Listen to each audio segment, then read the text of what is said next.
साल पहले बात यही है दिनेश जी। जी सर, मैं आता हूँ अनिल जी आपके पास, फिर मैं आऊंगा धनंजय कुमार जी के पास। अनिल जी, एक मसला नहीं है जिस पर प्रधानमंत्री चुप हैं, बल्कि लेफ्टिनेंट जनरल निशिकांतन ने तो वहां की जो तुलना है वो तो कुछ ऐसे देशों से कर दी है, और फिर ये भी कहा जाता था कि उनके जो कमेंट्स हैं अपने आप में वो उद्वेलित करने वाले। उनका कहना था कि I am just an ordinary Indian from Manipur living a retired life. Lieutenant general Nishikant हैं। The state is now stateless. The word है state is now stateless. Life and property can be destroyed anytime by anyone, just like in Libya, Lebanon, Nigeria, Syria. It appears Manipur has been left to stew its own juice. Is anyone listening? कोई सुन रहा है?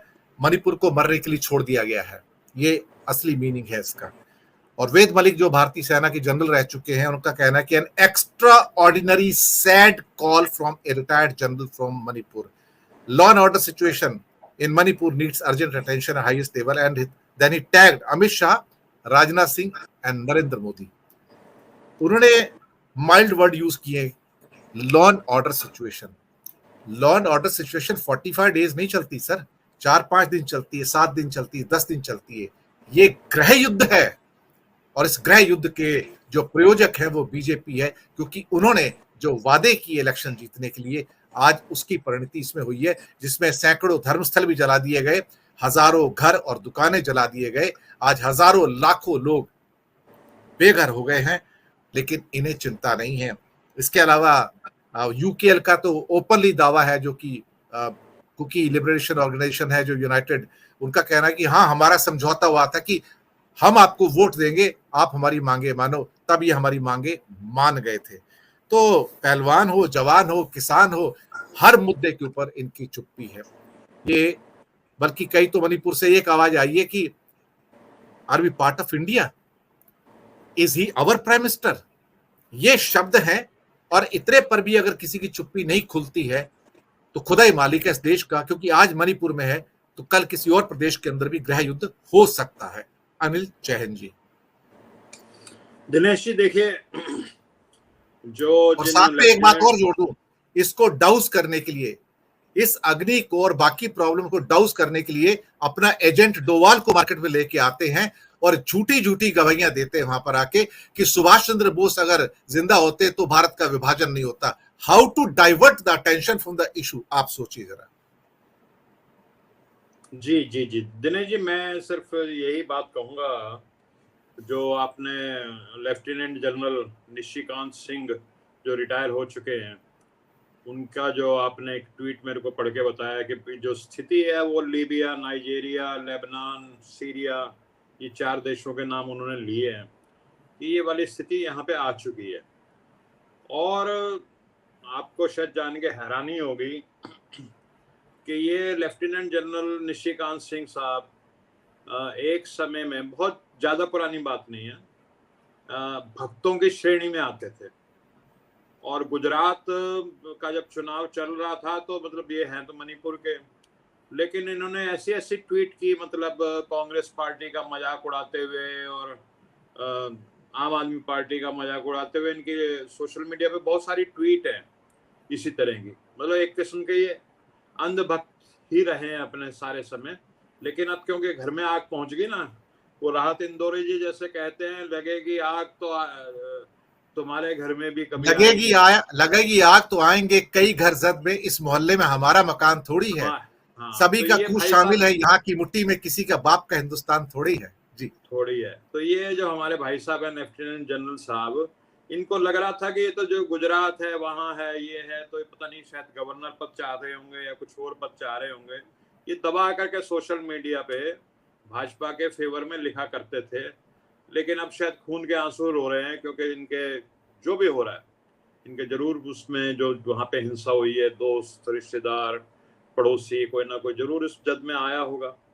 एक और है हमारे जो है पुराने ओकराम इबोबी सिंह, जो पुराने चीफ मिनिस्टर हैं, उन्होंने भी यही बात की कि क्या मणिपुर भारत का हिस्सा है कि नहीं है, ये बताया जाए. और आज सोशल मीडिया पे दिनेश जी ये बात भी चल रही थी कि आज प्रधानमंत्री जी मन की बात करने जा रहे हैं। पता नहीं, मेरे ख्याल बोल चुके होंगे अब तक, मैं कहीं बाहर था, नहीं सुन पाया उनके मन की बात। मैं बहुत ध्यान से सुनता हूँ उनके मन की बात। तो उसमें कहीं मणिपुर का जिक्र होगा या नहीं होगा, मुझे नहीं लगता कि मणिपुर का जिक्र उनकी मन की बात में आज आया है। तो दिनेश जी ये जो सरकार जो चल रही है वो टोटली जिसको कहते हैं कि गोदी मीडिया, प्रोपेगेंडा, प्रचार और ऐसी जो चीजें हैं ना जिसको कहते हैं कि एलिफेंट इन द रूम, जिसको आप इग्नोर नहीं कर सकते, उसको भी ये इग्नोर करते हैं। मणिपुर वाला पूरे वर्ल्ड में मतलब हिल रहा है, मणिपुर में जो हिंसा चल रही है उसको सुन करके, देख करके। लेकिन हमारे यहाँ के जो प्रधानमंत्री हैं वो जैसे नीरो साहब जो बांसुरी बजाते थे ना, रोम जलता था तो वो बांसुरी बजाया करते थे, ये उस तरह की बांसुरी बजाने में हैं। पहलवानों के मामले में आपने देख ही लिया, उसमें क्या कहें। और वो जो हमारी बहनें हैं पहलवान, और वो बजरंग भाई, वो भी बहुत ट्वीट किया करते थे। वो ज्यादा समय नहीं बीता जब वो भारतीय जनता पार्टी के लिए ऐसे ऐसे मतलब शब्द इस्तेमाल करते थे भारतीय जनता पार्टी के विरोधियों के लिए कि उनको मैं रिपीट भी नहीं कर सकता आपके इस फोरम पे। तो धीरे धीरे धीरे धीरे धीरे धीरे जैसे वो जब नाजिज्म फैला था, हिटलर ने फैलाया था जर्मनी में, तो उसमें किसी ने लिखा कि सबसे पहले वो मजदूर यूनियनों के खिलाफ आए। तो मैंने चिंता ही नहीं कि भाई मैं तो मजदूर हूं नहीं, मजदूर यूनियन में भी मैं काम नहीं करता, मुझे क्या चिंता करनी। फिर वो इंटेलेक्चुअल्स, बुद्धिजीवी, प्रोफेसर्स को उन्होंने ठोकना पीटना शुरू किया नाजियों ने, तो मेरे को फिर भी चिंता नहीं हुई। फिर वो कम्युनिस्टों के खिलाफ आए, तो मैं तो कम्युनिस्ट भी नहीं था, मैं क्यों चिंता करता। लेकिन कहता जब वो मेरे घर में आए तो कोई बोलने वाला बचा ही नहीं था। तो लगभग वही स्थितियां हमारे देश में इस समय बन रही हैं। तमाम किसानों के इतने आंदोलन होते हैं, 750 किसान मर जाते हैं, 13 महीने तक किसान पड़े रहते हैं लाखों की संख्या में दिल्ली के बॉर्डर पर, धूप में, बारिश में, रात दिन। और 13 महीने के बाद कहते हैं चलो ठीक है, ये शायद मेरे को वापस ले लेता हूँ और एमएसपी भी आपको दी जाएगी।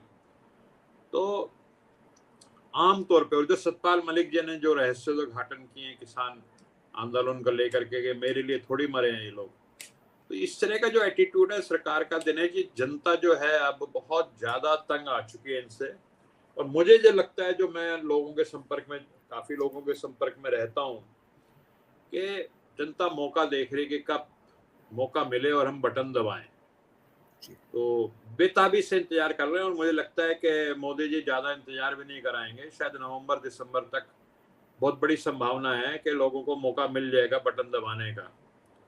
तो देखते हैं आगे जी।